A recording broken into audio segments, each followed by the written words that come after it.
Okay, folks, I think we'll make a start on this panel on ticketing, and in particular the secondary ticketing market.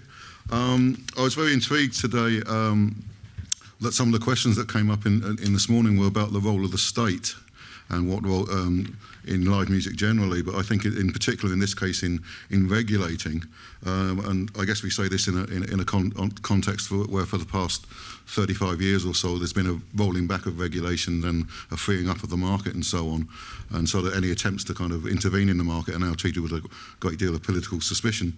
Of course, we're also in the context of Mike's recent report on the secondary market, which I have read, and there's lots of interesting stuff in there. It's a very comprehensive report.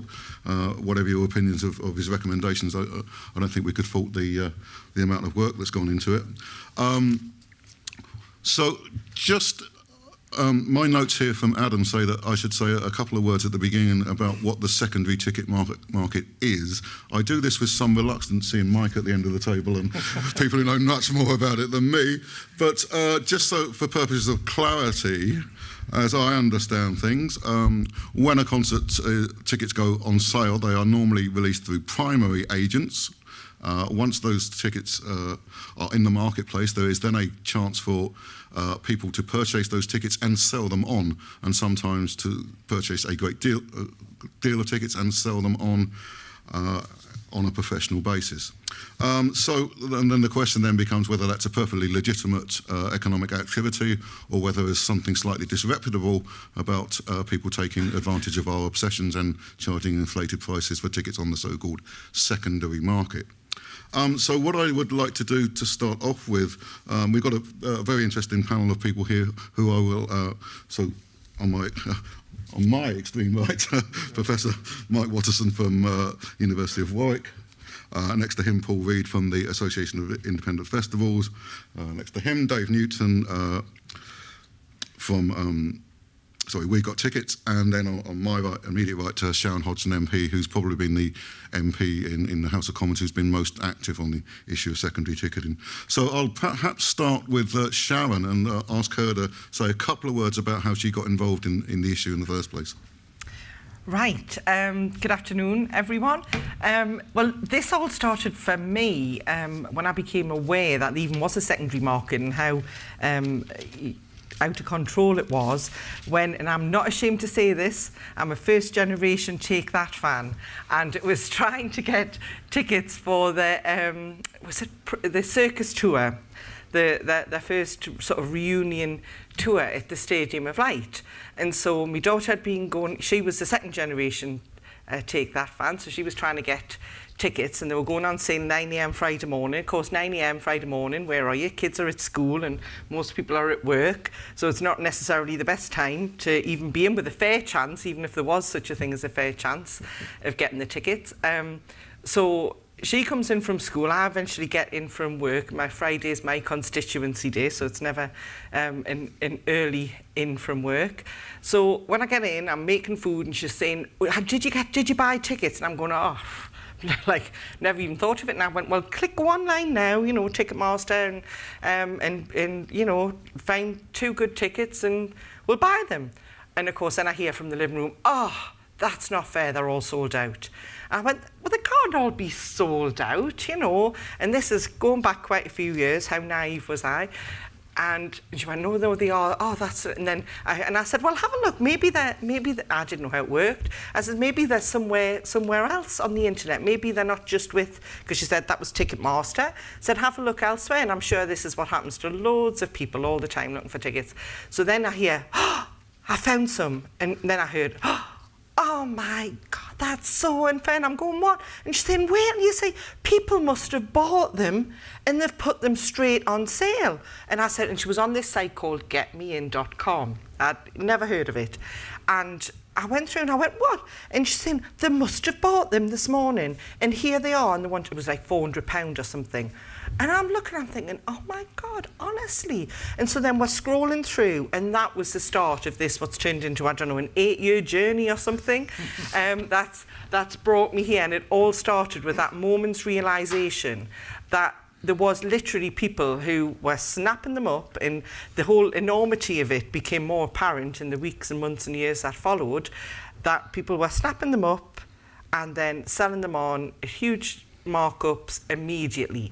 You know, these weren't fans who couldn't go. They bought the tickets deliberately. Then the whole journey about, well, how come the touts could get them when fans can't? That was a whole other journey that took me deeper and deeper and deeper into this sort of murky world that Professor Waterson has immersed himself in for the last 6-7 months. So he probably knows more about this whole world than any of us in this room. But from what I could see, the touts obviously were rigging the game somehow, because they were getting the tickets, but all these people who then began to email me when my name, you know, once I did a private members bill in 2011 to try and cap, because that was one of the solutions that I sort of come up with. I thought, well, you know, if people are doing this because they can make money, so if you restrict that, if there's some way you can restrict how much money they make, that will restrict their behaviour. They won't. Why would you buy 10 tickets to sell on if you can only make 10%? So I did a private members bill to get this out there, have it all debated. It was talked out by Philip Davis, who, as a nickname, I often call him Professor Philip Davis, because he's called one of the parliamentary experts on this matter, but he's from the other side of the debate. He's free market. It's, you know, supply and demand. You guys who are selling tickets are pricing them below market value. So it's your own fault they get touted. That's one of his reasonings. And the other guy who helped talk it out was a certain Sajid Javid, who then went on to be Secretary of State for Culture, Media and Sport, now is Secretary of State for Biz. And the two departments which are very much, you know, integral to what Professor Waterson's report is recommending.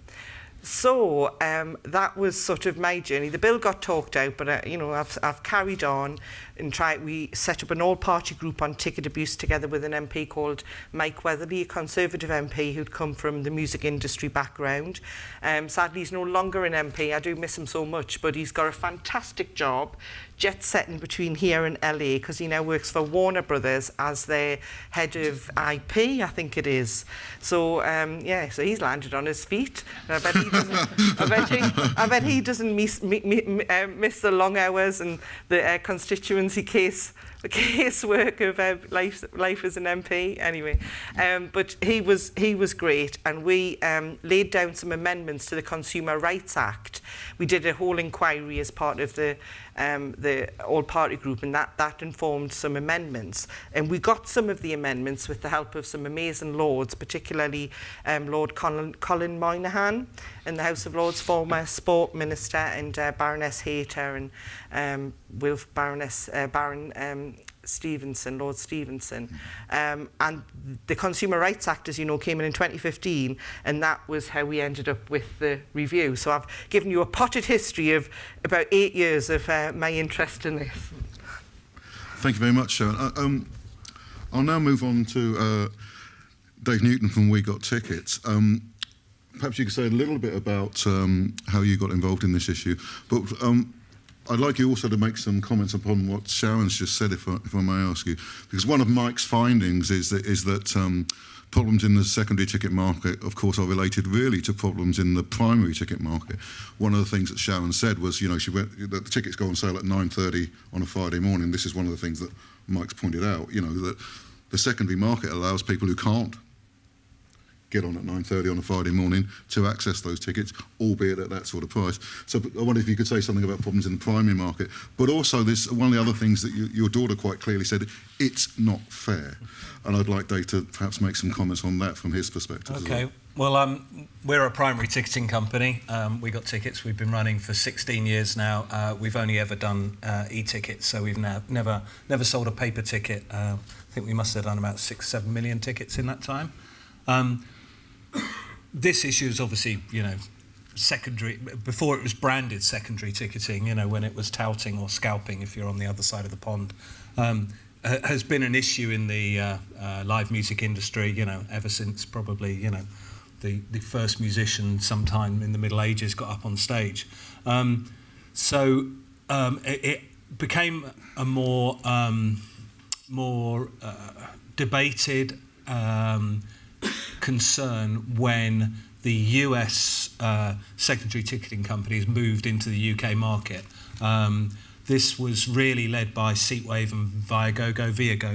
No one still knows quite how to say that. Viagogo was set up by Eric Baker, who'd launched StubHub originally in the States, sold it to eBay, and then came over to this side of the pond and started up a new company. And it got everyone in the live music industry very hot under the collar.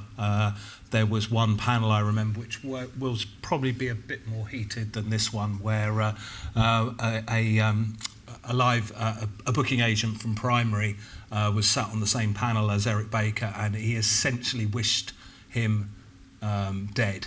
He said, "I hope you walk out of here and get run over by a bus."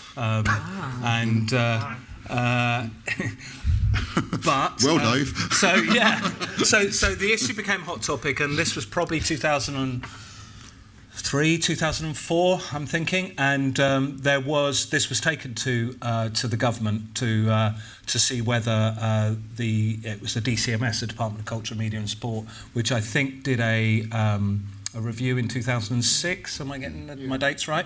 And the upshot of that review, where all sorts of people were brought in front of the committee to answer questions and to get an insight into the industry. The upshot was really go and sort yourselves out. That was the message coming back. And I think this does link into what we're saying about the primary market being quite deliberately opaque, and a lack of transparency, and a willingness to do deals that suit them, whether that be artist managers, booking agents, promoters, venues, ticket companies.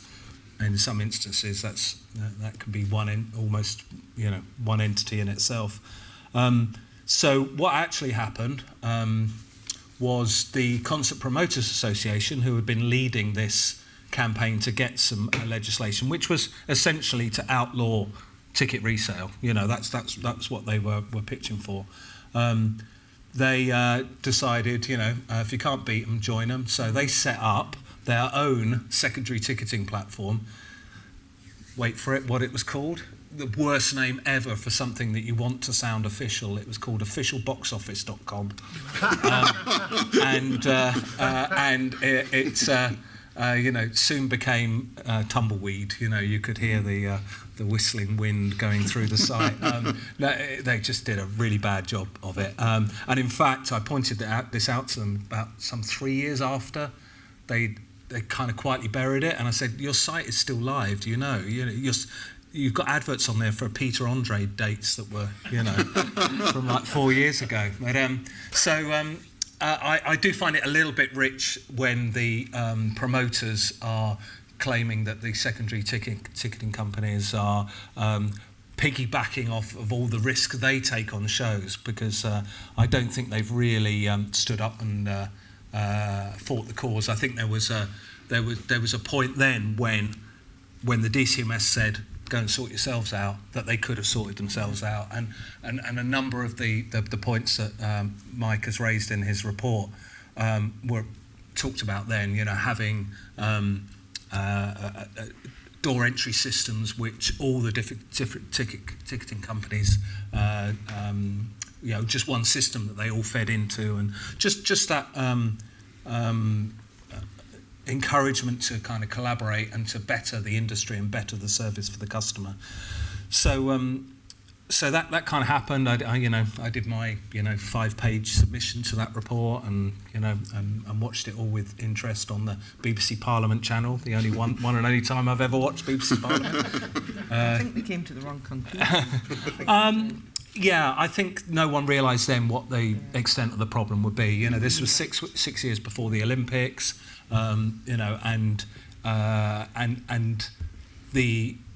It just snowballed. The whole thing snowballed. StubHub came into the market, and Ticketmaster then bought Seatwave. They already owned Get Me In. Viagogo fled to Switzerland.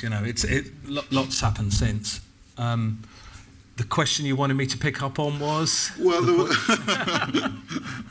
really, the question. I mean, you've answered the question. I think about the primary market. Right. And so, actually said that yes, that Mike's right. There are kind of problems with that there in terms of the opaqueness. I guess the other question is that kind of intuitive feeling that Sharon's daughter had, that the secondary market isn't fair.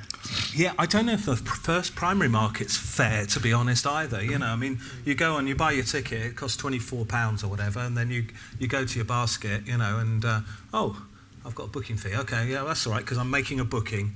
Oh, they're trying to sell me insurance now. Oh, and now I've got to pay £1 to print this at home. Okay, I'm starting to get a bit confused what I'm buying here, and so I'm by no means excusing the secondary market, but I'm saying that I think the problems start with maybe all ticket companies, ourselves excluded, of course, all ticket companies see that the promoters, the event organisers, are their clients. They don't really care about customers. They're looking to get inventory. They're looking to get exclusive deals. Part of the booking fee is given back to the promoter in terms of a kickback. So that £2 that you're paying on top of your £8 ticket, half of that will be going back to the promoter. So really, it's a £9 ticket with a £1 booking fee, not an £8 ticket with a £2 booking fee. So, but the general consensus amongst the public is that ticket companies rip you off. They've got you. You want to buy that ticket. It's in your basket. It's now or never. So whatever gets added on, it's just part of the deal.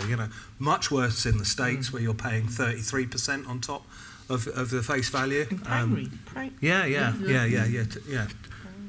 It's just the ticket price means nothing no more. Yeah, Anymore, sorry. We're in a university, I'm sorry. So,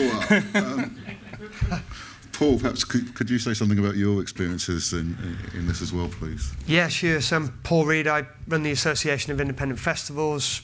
We're a trade association representing just over 60 festivals across the UK, all shapes and sizes, a collective audience of over 600,000. I mean, we got involved in this a little later because we only formed in 2008, and the issue was already bubbling under. But we were involved before the Dispatches documentary kind of lifted the lid on the whole issue to the wider public. So we created something called the Fair Ticketing Charter, which all of our members sign, and wider industry have signed as well. Management, Dave signed it. Booking agents, etc., artists.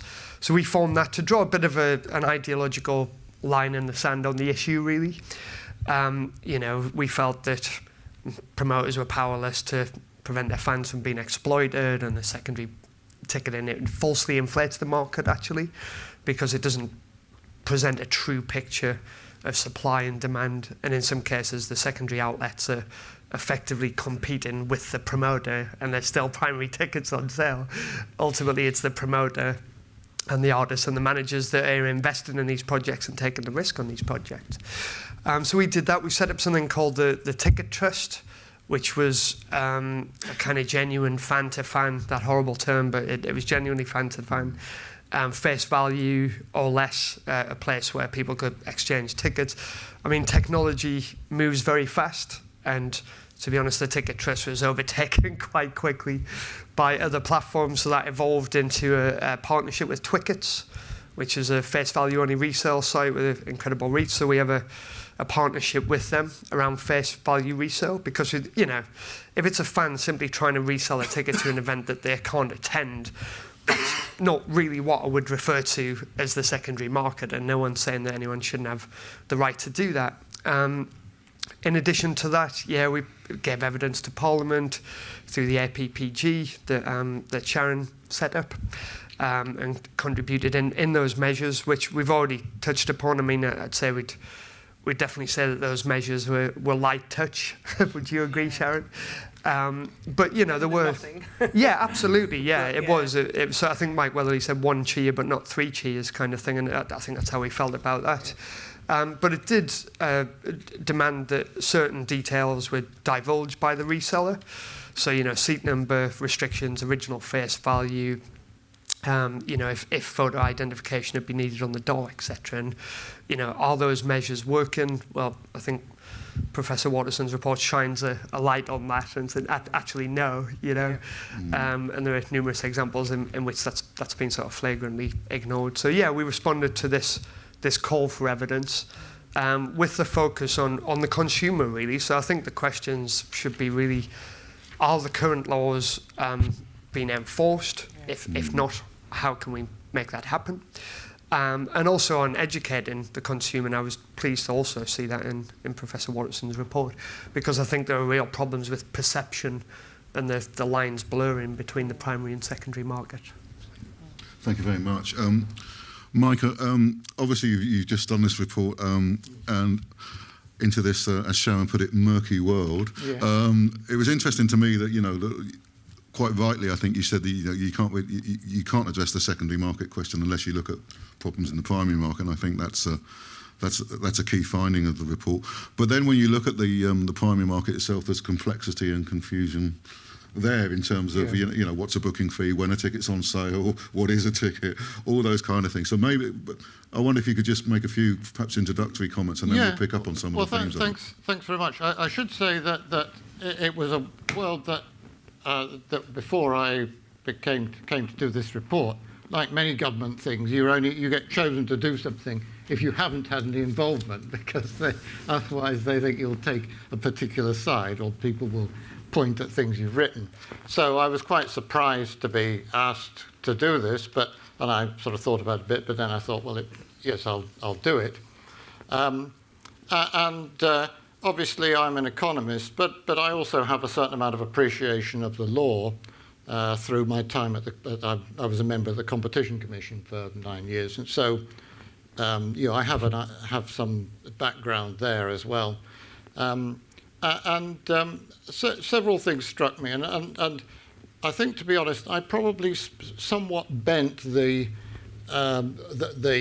list of things that I was supposed to cover in favour of a greater exploration of the primary market than was originally intended, because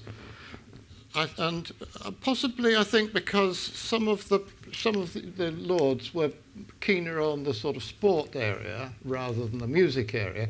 And in sport, you've really got a much more straightforward position in many cases, because the promoter essentially has 100% venue control.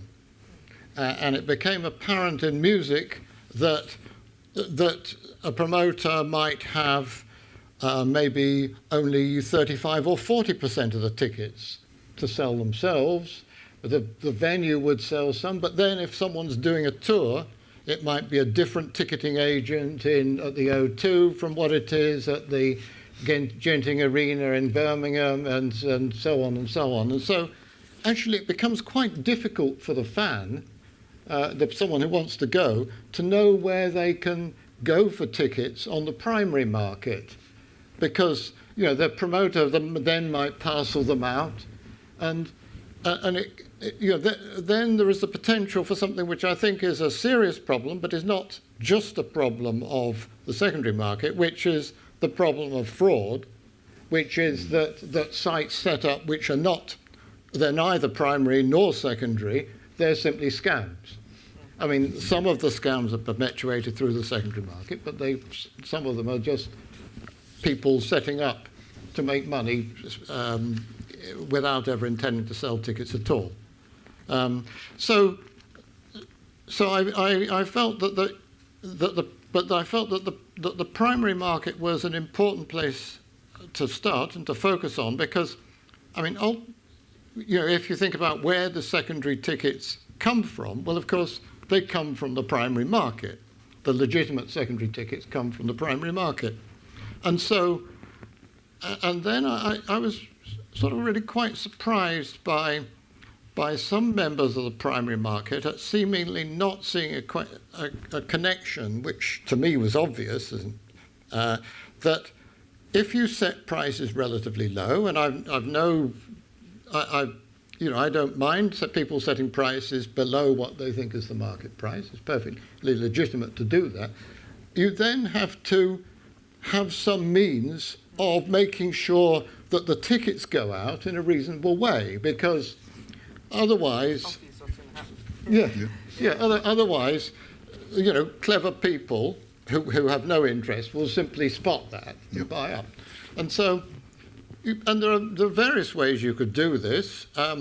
You could, for example, and some of, well, I'll say there are various ways you could do it, and there are some ways which some primary sites use which imply that they're trying to do it and they don't. Very good point. So I mean, one of the findings, obviously, as you rightly say, this whole issue has been transformed, of course, by technology. Yes. And I'm not sophisticated enough to understand how bots work and things like that, but obviously there's the capacity now for people to buy tickets before the genuine fans can get them. And I was talking with a friend of mine, and who was a clever man. He said, and I was telling him about this thing where you have to click and say, I am not a robot. Yes. And he said, well, that's like the lawyers have told them, if they put that on, then they can say that they don't approve of bots. But really they couldn't care less, because any program will be able to tick that box. So we've also created these huge on-sale moments. Yes, exactly. I mean, they used to exist to some extent because, we talked earlier about, queuing up at the overnight at the venue at the box office, but that was for a few shows, that was the exception rather than the rule. You used to either go to the box office, which involved a journey, or an envelope, stamped address envelope Postal with a check order. or whatever. Yeah, Postal orders. So this on sale day, let alone moment, didn't really happen. No. But what the industry has done for some reason, it now trails that day. So 9 o'clock on Friday, the announcement of the tour gets made a week beforehand or whatever, and then everyone knows tickets are going on sale that day. So not only are you creating that sort of meltdown moment, you're tipping everyone off as well and saying this is the moment. And meanwhile, you've sold some previously through various deals. That was one of the things that really struck me, the extent to which, for the big acts, and again another question of fairness. When tickets go on sale, in inverted commas, that could have been 2 weeks before. 2 weeks after the companies and people who are with Barclaycard or whatever have had a previous opportunity to buy it. And your report says quite clearly that 60% of the tickets could already have been sold before they go officially on sale. And all the best ones. And all the best ones. And so that question of fairness is there. And that really kind of struck me, the extent to which that's happening.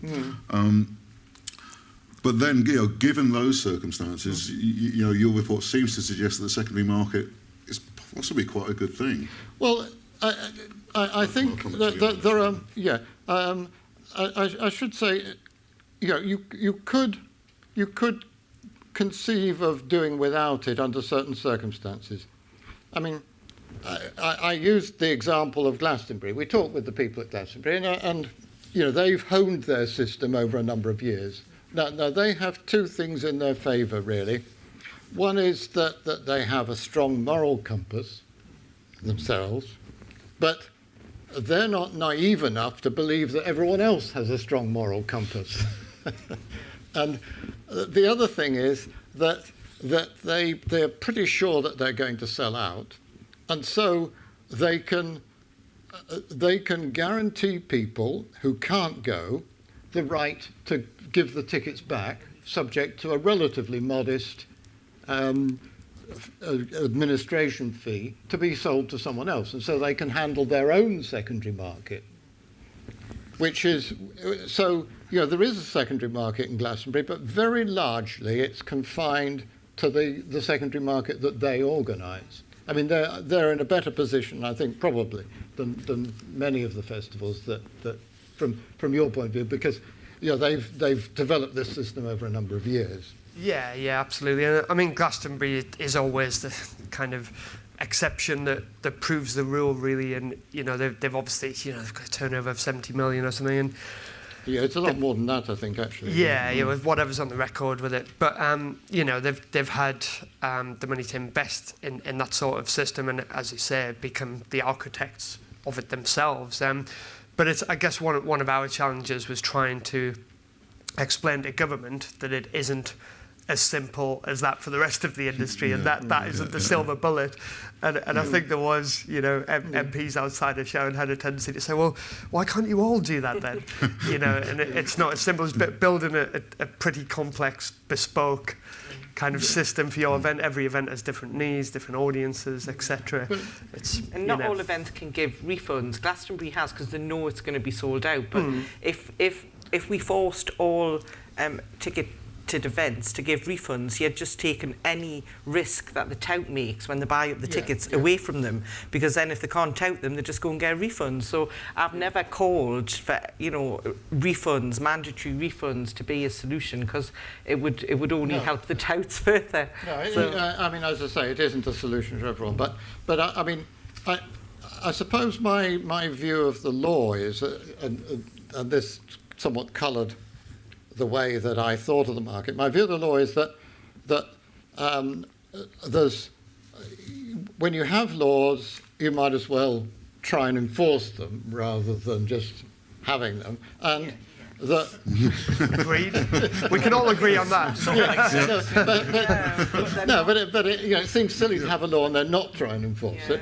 But the second thing is that there are some things that some people might want a law about, and maybe there maybe is a law about, but you can't. But there's really not much point. I mean, I don't mean this example very seriously, but there's not much point in having a law which says you can't smoke cannabis, because an awful lot of people do, and it's not something you can enforce. So, and in the same way, I think it would be difficult to enforce a law which said that you could never have a secondary market, because touts have been here around for time immemorial. It's just a question of its size rather than. Well, that's. I mean, I think, Sharon, perhaps your own views have changed during the course of this campaign, where perhaps you started off by thinking, well, we can put a stop to this. And then it seemed to me that you moved to a position where, well, if we can't stop it, we can regulate it a bit more and maybe put a cap on it. But although Mike has come out fairly strongly with some reasons against the cap. Yeah. And I wondered where your own position is lying now. Yeah, sort of, as I said, I did a private members bill back in 2011, and the cap, looking at the Queensland-Australia model, there was another one in Europe, one of the European countries, where I think they'd done a 15% cap. And that was to sort of, take the money out of it, because I thought, what's driving this? And it's money, the secondary market. I don't know if you've got the latest figure. I keep hearing $1 billion, but somebody said maybe 4 billion. It's extremely difficult to evaluate. I know, because they keep all of their accounts quite private, don't they? Yeah, but also, I mean, the problem is it's actually, as people were talking about earlier, it's actually very difficult to value in money terms, if that's what you want to do. It's very difficult to value the primary market. And so if someone says the gross value out of the primary market is only £1 billion, then it's not believable that the gross value of the secondary market is more than that. So, but it is when they're selling tickets at 10 times face value. Then. Well, yeah, but then there are an awful lot of events. I mean, maybe I don't go to particularly popular events, but no, I mean, the most recent sort of big event I went to was Florence and the Machine. I mean, quite a big act, But I was able to buy a face value ticket, well, not face value, but to buy a ticket for from the venue, and without difficulty. But you would think she's quite a big name. Yeah. The Who I've seen relatively recently. Again, the same thing. It's. So where's your own position now, Sharon?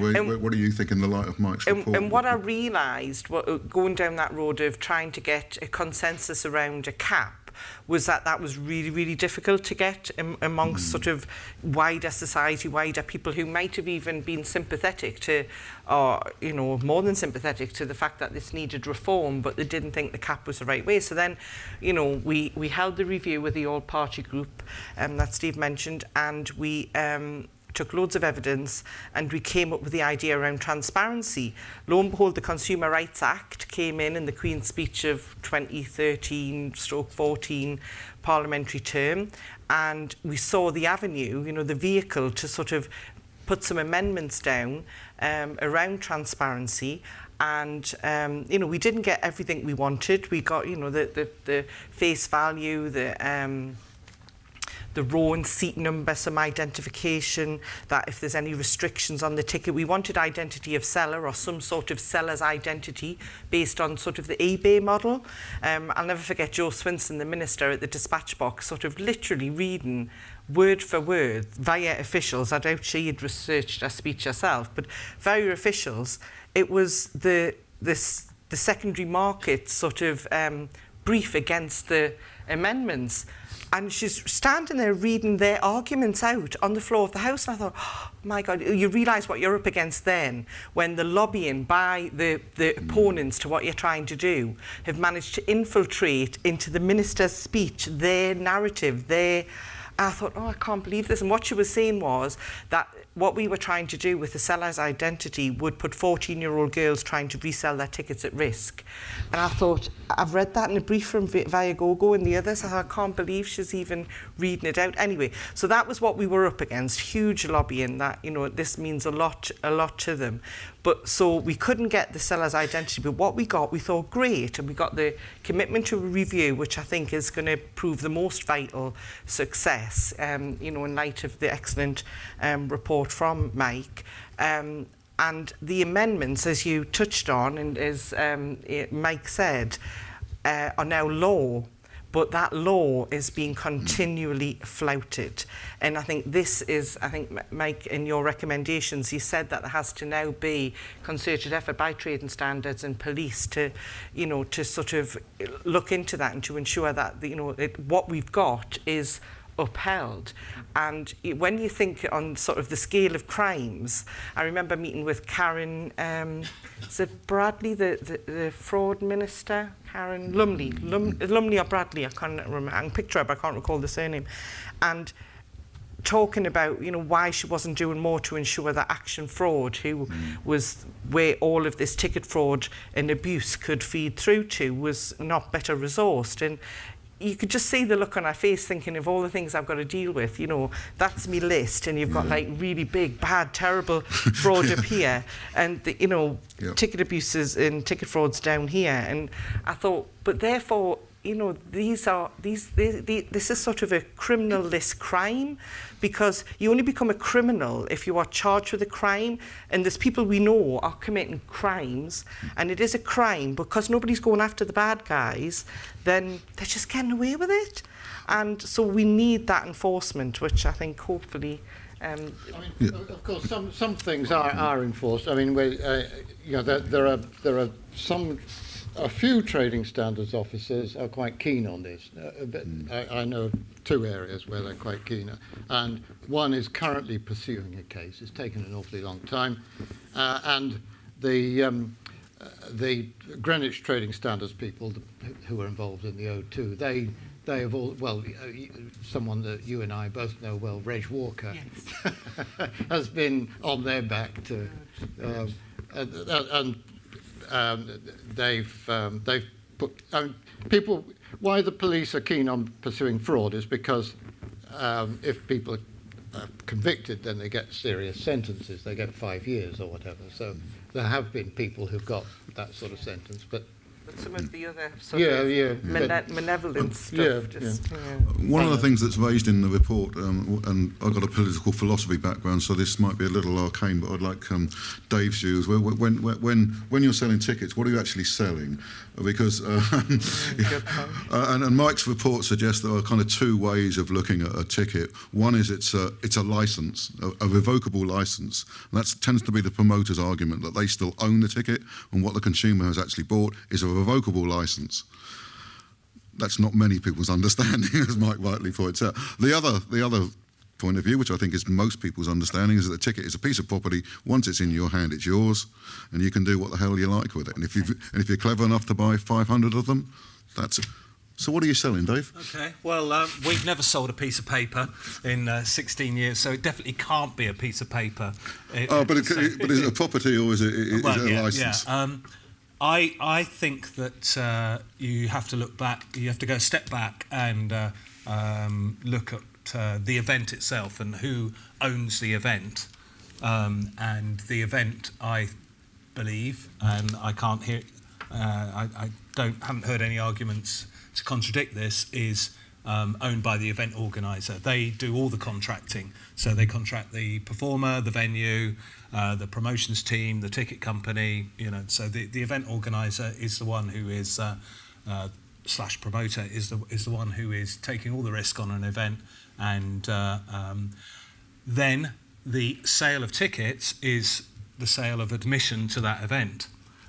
So the event organiser is offering, in return for payment, access to that event under a set of terms and conditions, whether they can but some of those terms and conditions can be: you don't bring alcohol into the venue, you're over 16, don't bring knives into the venue or whatever, so you don't take photos in the old days.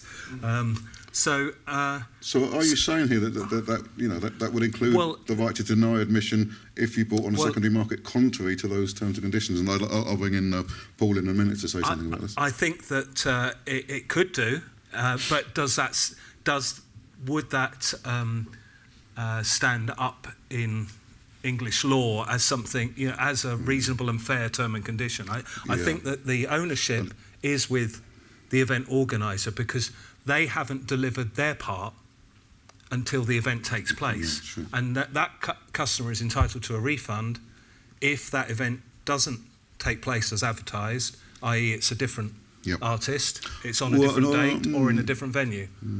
I have bought tickets where it says, line up may not be the same as it. So, I bought a ticket for Springsteen, but if you turn up and take his place, I have no recourse. I think you do. I think if you bought a ticket for Springsteen, if you bought a ticket for a festival which has a lineup, but if you're buying a ticket... No, the last time I bought a Springsteen ticket, it says the lineup may not be what it says on the ticket. Anyway, but I think I'd say that was actually unlawful, So, well, I think one of the problems that Mike quite rightly identifies is that a lot of these, there's not much case law on this, so legally it's a minefield. In our terms and conditions, we define what when a customer has entitled to a refund, and it's a change of headline act, a change of venue, or a change of date.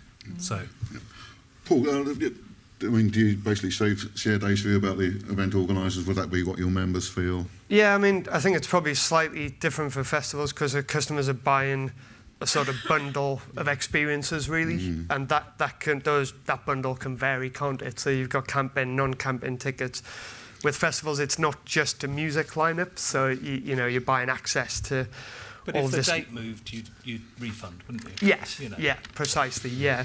But I think it's how enforceable, of course you can have it in the terms and conditions about, refusing entry, but I think, reform of this issue can't come from the industry alone. it doesn't help. We've already touched upon the somewhat siloed approach of ticketing companies.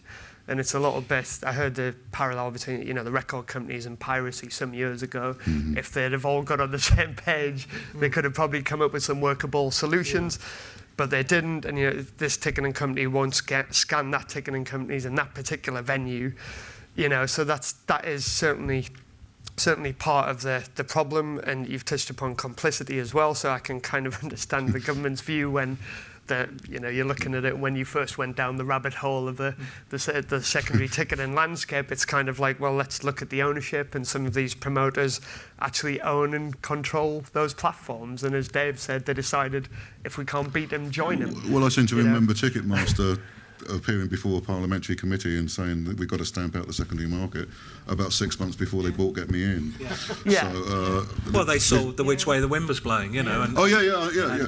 But you might say that's perfectly entrepreneurial, ethical practice. If the select committee had made a different decision, they probably wouldn't have done that. I always say that select committee decision was like a green light to the industry. Everybody sort of had their brakes on, thinking, what's going to happen?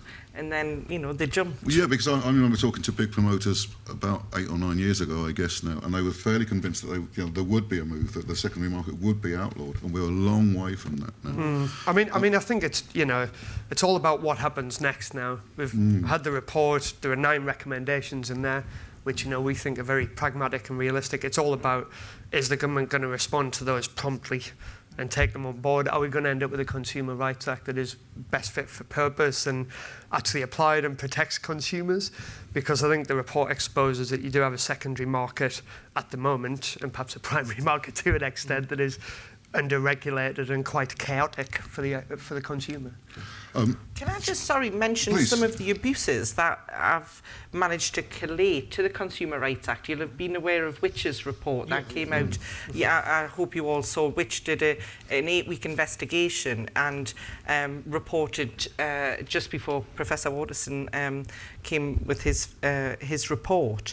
And things such as 200 ticket listings for events such as Beyonce, Catherine Tate, Jersey Boys, Wicked the Musical, found that none of the listings checked on Viagogo showed a seat number, while many on StubHub and Seatwave listed the row number and or the section number only.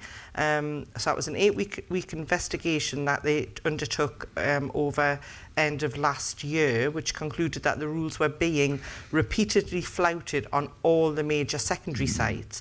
Also, the Rugby World Cup, and I don't know if they went public on this, but I asked them if they had any evidence I could tell you all about, and tell Mike as well. They said they were monitoring the Rugby World Cup, which happened just after the Consumer Rights Act became law, but obviously there was a 6-month grace period, I think. Is that how when they can... for them to get the house in order, or was it law on day one? No, I think it was law from June. But there was some. No, I've forgotten what it was. But something else happened in October or November. Something. They did a voluntary. CRA. Yeah, they did a voluntary undertaking. Yeah, something. So yes, there's the that's Consumer right, Rights Act, and there was the CMA did a voluntary undertaking. There's an unfortunate mismatch between them, I would say. So there's 650 listings from the Rugby World Cup that they monitored across 5 sites. Do you want to know how many complied with the Consumer Rights Act?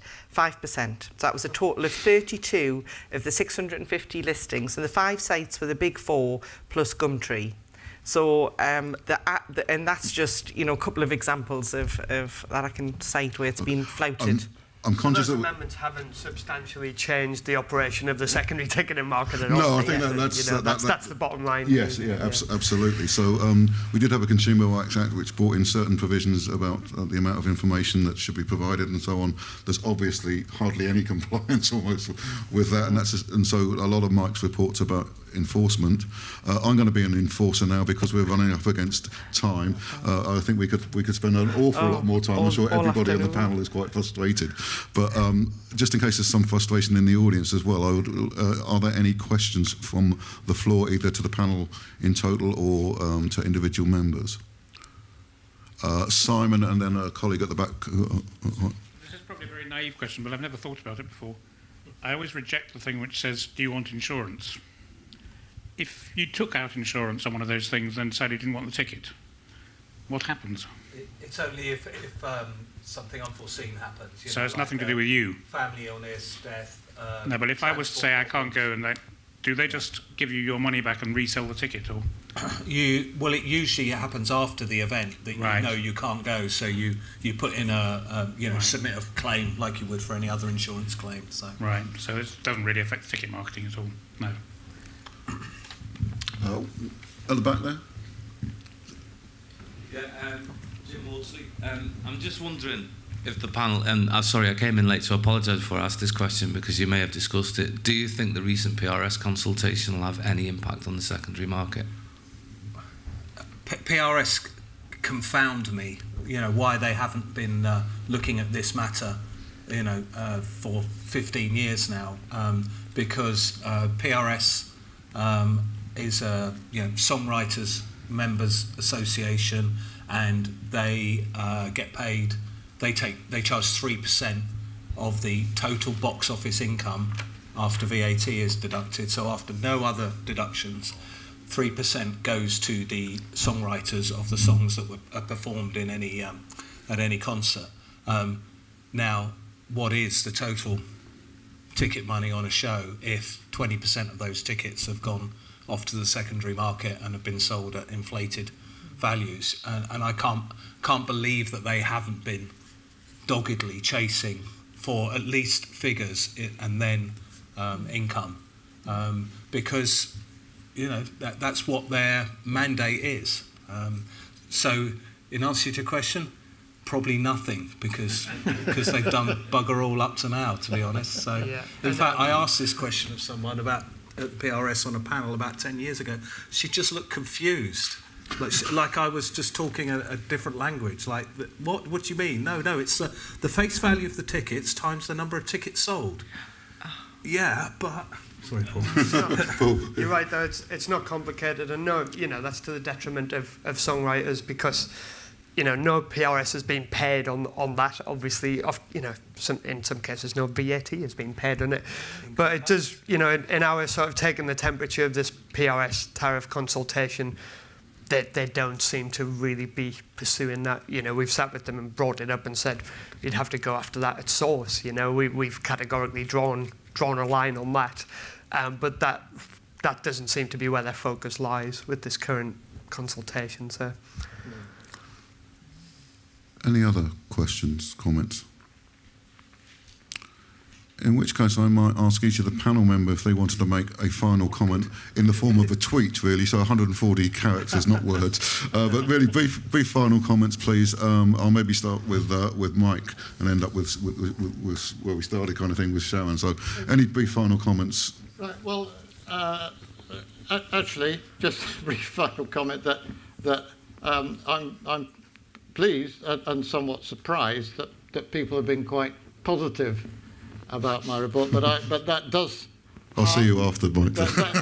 No, okay. But that does hearten me to make sure I check back, with the government as to what's being done. Great, thank you. Paul. Yeah, I agree. I think the report completely has done the job. It's all about what the next steps are and a prompt government response. And I think we all want to see a CRA which is enforced. And just then, what we're talking about here is transparency and fairness for fans. And I think a part of the report that's really good is the consumer education and guidelines, because that's a critical issue. When you've got the likes of, StubHub kind of trying to reinvent themselves as a primary outlet, and putting an incredible marketing spend behind that. There's a concentrated effort here to blur the boundaries. And I think the people operating the secondary platforms, they'd prefer us to not even talk about it in these terms. And a lot of the problem is the language. We don't call them touts; they're power brokers, apparently. And I think ideally in 10 years' time, it's all dynamic ticketing. It's all about price in the house, and it's not.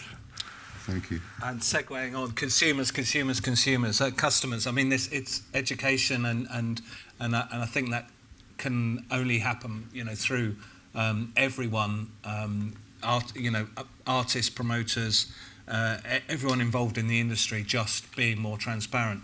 Coming back to where we started with your first or second generation Take That fans. I'm sure your daughter was on Google looking for putting in Take That tickets. About 10 years ago, I think I accidentally got invited to a Google session when their UK headquarters was still in Victoria, so it does date that. And it was a training session for ticket companies. Well, turned out to be a training session for touts and how to bid for Google AdWords and how much money to pitch and how to basically make it work. And I sat there and I realised touted tickets are always going to come up higher because the touts make 25%, 15% off of one end, 10% off the other end of the resold value. So you've got a ticket that was on the market for £40 that is now for £400. Well, that is worth 100 quid to a tout. The original 40 quid, if you were doing marketing on Google, if you're the ticket company, well, you're only making a couple of quid in the booking fee, so you're not going to be able to, your Google ad spend, your bidding level is going to be, can't possibly compete. Even if you're the promoter, your marketing spend, whoa, how much of that £40 do I want to spend marketing the ticket? So the, so the consumers are getting the raw end of the deal because they're being led to the higher value resold tickets. I think this raises big philosophical questions about what it means to make a rational choice in a market situation. And I agree. I'm very glad there's some guidance from Mike and some advice in one of the annexes of the report about how to be a good consumer. I want to finish. I'll just say on that, it was interesting. I essentially wrote the first draft of that. I was keen to have it in there, and I wrote the first draft. And then one of the members of the team modified it somewhat on the basis of his experience. And actually, I have to say that on the basis of his experience, he found a cut price ticket on a secondary site for an event that he went to during the inquiry. Sharon, a final word. Yeah, the following on from Mike's point, they do say that you found in your report that there are some events, maybe the less popular ones, you can get less than face value tickets, but I would say that's more the exception than the rule. I'll tell you a couple of stories afterwards. Oh, right, very good. But yeah, I always say this: the secondary market, I still and always will see it is. To some extent a necessary evil. I don't want to ban a secondary market. I would love there to be just an ethical secondary market, because I think at the moment the secondary market is a parasitical economy. It just feeds off on the back of the writers, the artists, the promoters, the venues, and there's these people sitting in their bedrooms or whatever making much, much more than anybody in that supply chain. Out of that 40 quid ticket, the 80 quid ticket, Adele's tickets, she might be getting 10 quid of that 80 quid. And the tout who's selling it for 1,000 or 500 or whatever, they're making hundreds and hundreds and hundreds per ticket. Anyway, so that's why I would say at the moment it's a parasitical economy. I welcome the report. Most parliamentarians who've been active on this welcome the report. I think it was because maybe we had just been so downtrodden over years of trying to do something about this. We thought maybe our expectations weren't as high, or we were sort of prepared to sort of think, business as usual, and it definitely isn't business as usual. I think you've made some excellent recommendations. So the next steps are, what's going to happen now? What's the government going to do with those recommendations? For one, together with the other members of the all-party group, will be pushing, looking at legislation already that's coming up in the Queen's speech, the digital economy bill. There's the carryover of some police bill that Lord Moynihan is thinking about. Because, as Dave said, it's all about consumers, and this has to be fair, in the end, fair for consumers, and we've got to put fans first. Yes, and I guess it's incumbent upon all of us, actually, who to lobby our MPs and to not just leave it to the industry and to people like Mike, but also make sure that those who care about music and about fans of music play our role as well. But I would like to thank all the panel for what I thought was a really nice session. Thank you.